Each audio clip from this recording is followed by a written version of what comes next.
सम्मान हेमंत भाई जोशी जी और रमा ग्लोबल और बहुत ही सुंदर नाम रखने वाले आपके मृत कृष्णा के एडिटर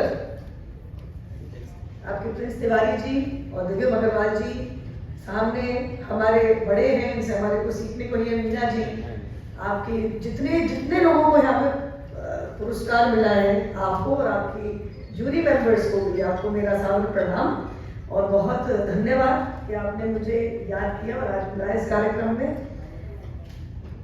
मैं हेमंत भाई ने जहाँ अपनी बात शुरू की मैं वहीं से कंटिन्यू करूंगी कि राजनीति को एक सत्ता और पद पाने का आप एक मार्ग और एक प्रोफेशन मत समझिए। एक तो मैं, अगर आप थोड़ा सा पीछे जाएंगे, मेरा कुछ 17-18 साल का कुछ अनुभव है राजनीतिक क्षेत्र में, आधी उम्र लगभग लग गई और पिछले कुछ 3 साल से 2.5 साल तो मैं अज्ञातवास में थी और आधा साल मैंने वापस अपनी वकालत शुरू करी, अधिवक्ता हूँ पेशे से। परंतु राजनीति को a means to an end, मेरा क्या, अपने स्वार्थ का आप कभी भी एक रास्ता ना समझिएगा, वो इसके लिए नहीं है। 150 करोड़ की जनता है, 140, 145, 150 लगभग मान लीजिए, उसमें कुछ लोग सांसद बनते हैं, कुछ लोग विधायक बन जाते हैं, कुछ पार्षद बन जाते हैं और राजनीति में घुसिए, इसकी प्रेरणा मेरे हिसाब से भारत के किसी भी नागरिक को देने की आवश्यकता नहीं है। क्यों? अंग्रेजी में कहते हैं man, I would say human, I am also a woman. A man और a human is a socio political animal. 18 साल की उम्र में जब आप ये निर्णय ले लेते हैं कि मुझे किसको वोट देना है, कहाँ बटन दबाना है, और केवल इसलिए नहीं कि छोटा मोटा बिग बॉस का वोट दे रहे हो आप, कि देश की दिशा क्या है या फिर दुर्दशा कर देंगे, वो जो निर्णय लेने लायक आप हो जाते हो, आप उस दिन ये निर्णय लेते हो कि अगर मैं आज कमाऊं पूत नहीं हूं तो अन्य जनता की मेहनत से कमाया हुआ कर कैसे खर्च किया जाएगा। तो देश की दिशा या फिर दुर्दशा, जब इस निर्णय लेने लायक आप 18 साल की उम्र के हो जाते हो, उसी दिन आप राजनीतिक भी हो जाते हो। मानते हो नहीं मानते हो? अब अंतर इतना है कि राजनीतिक इस पूरे आप कह लीजिए, कुछ लोग इसको प्रोफेशन समझते हैं, कुछ लोग इसको एक देश सेवा समझते हैं।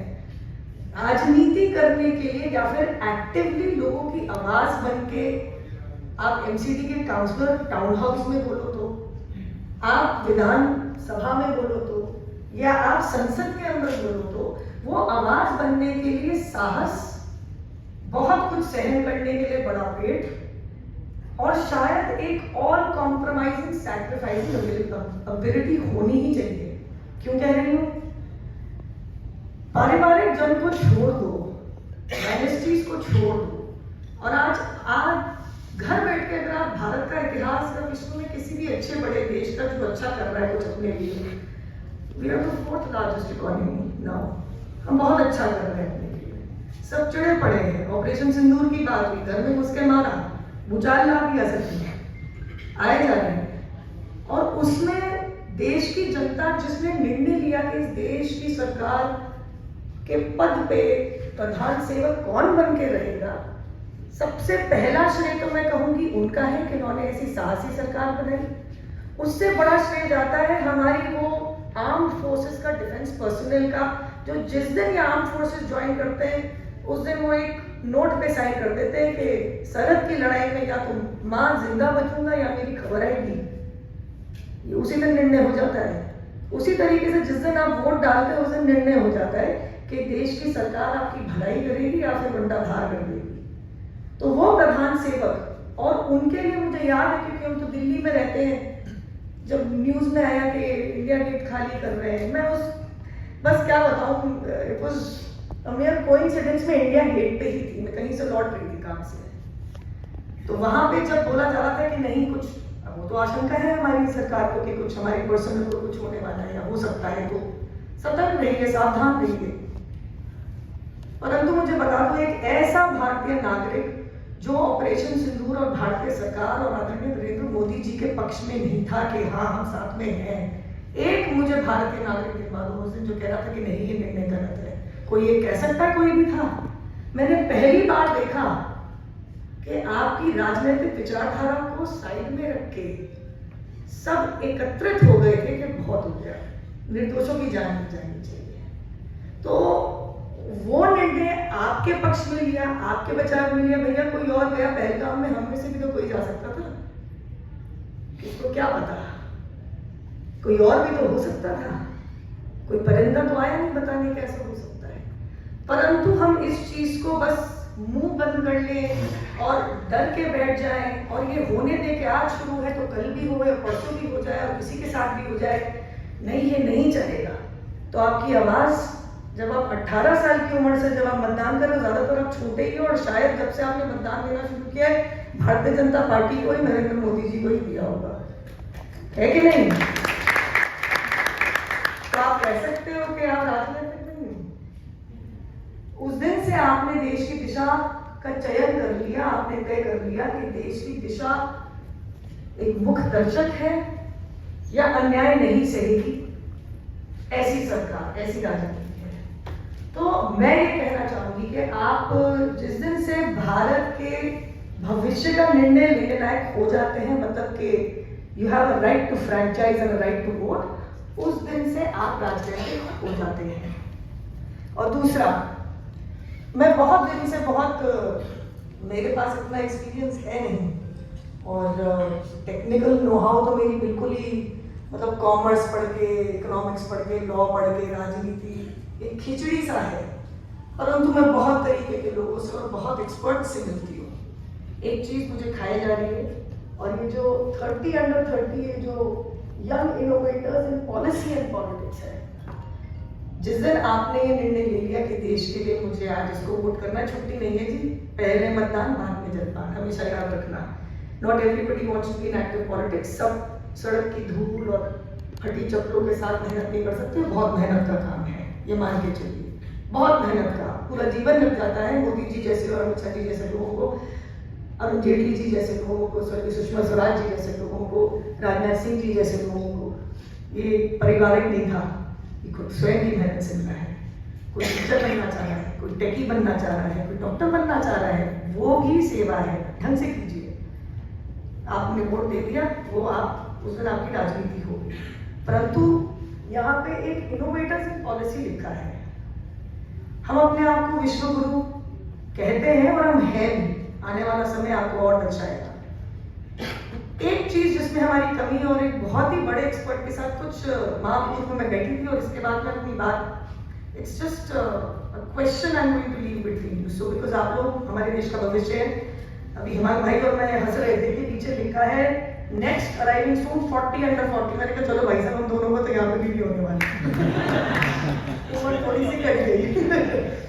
परंतु ये सोचिए कि देश में आपकी डिमांड और मोनोपोली कैसे बनती है, बोलबाला कैसे होता है। जिस दिन आपके पास कुछ ऐसा हो जो किसी और के पास ना हो, सही कह रही हूँ, समझ रहे हैं? जिस दिन आपके पास कुछ ऐसा हो, देश विदेश की कहीं किसी और के पास कुछ ना हो, वो आपके ऊपर डिपेंडेंट हो जाए, निर्भर हो जाए कि अगर ये हमें भारत से नहीं मिला तो हमारा काम नहीं चलेगा। वो कैसे होगा? एक एबिलिटी हमारे युवाओं में, खासकर वो जो टीचिंग, इनोवेशन और किसी भी फील्ड में कुछ भी काम कर रहे हैं, अपनी युवा पीढ़ी को समझाइए, स्टार्ट आइडेंटिफाइंग वर्ल्ड प्रॉब्लम्स। मतलब कि ज्यादातर विश्व की जनसंख्या को ऐसी क्या तकलीफ, कठिनाई है जिसका जवाब आज तक नहीं आ पाया। जिस दिन आपको वो आइडेंटिफिकेशन हो जाएगी, उस दिन आप प्लान बैकवर्ड्स। मेरे ताऊ जी IIT कानपुर में पढ़ाते थे, 35 साल पे HOD बन गए थे कैम डिपार्टमेंट के, रिटायर्ड है तो 75 है। मैं 17-18 साल की थी तब उन्होंने मुझे समझाया था, बेटा प्लान बैकवर्ड्स। मतलब कि आप पहले आइडेंटिफाई करिए परेशानी क्या है। जिस दिन आपने प्रॉब्लम आइडेंटिफाई कर दी ना, आपका दिमाग टिकड़ा बिठाने लगेगा कि इसका सोल्यूशन क्या है। आप सोचोगे कि इस तकलीफ को कैसे हराया जाए, इस कठिनाई को कैसे हटाया जाए। जिस दिन आपने ऐसा कुछ इनोवेट कर दिया कि विश्व की बड़ी परेशानी आपकी उस इनोवेशन से दूर हो रही है, उसी दिन आप विश्व गुरु का एक बहुत अहम हिस्सा बन जाओगे और देश आप दुनिया आपकी तरफ देखेगी। भारत से हमारे को एक तकलीफ लेनी पड़ेगी, भारत से हमारे को सोल्यूशन लेना पड़ेगा, नहीं तो जी हम तो बहुत बुरी परेशानी में आएंगे। The idea is to supply to the world what nobody else can. And that is when you will become a monopoly, that is when every other country in the world will look up to you, respect you, and let me tell you, विदेश में भी नहीं थी पढ़ने, जो भारत का दिमाग है ना वो कहीं नहीं है। इसीलिए मेरे भारत माता के सुपूतों और सुपुत्रियों, भारत माता की बहुत कम आवाज है। मेरी तो यही आशा है कि मैं क्या कहने की कोशिश कर रही हूँ, टेक्निकल नोहाउ मेरी इतनी नहीं है, बट मैं कानून में ढूंढ रही हूँ क्या कर सकते हैं, अपनी फील्ड में ढूंढ रही हूँ। आज ये बहुत बड़ा प्रश्न चिन्ह है, अपने घर पे लेके जाइएगा, सोचिएगा, अपने आस पड़ोस के अपने भाई बहनों के साथ, कजन फ्रेंड्स के साथ सोचिएगा। The day you can resolve a big world problem is the day the entire world will look at you with a begging bowl कि हमारे को ये दे दो। सत्य बोल रही हूँ, दुनिया ऐसे ही काम करती है।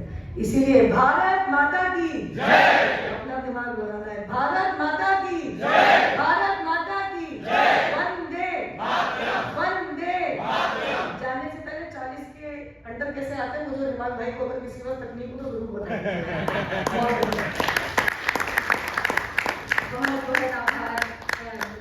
दीदी, जिस तरीके से आपने बोला, मुझे ऐसा लगता है कि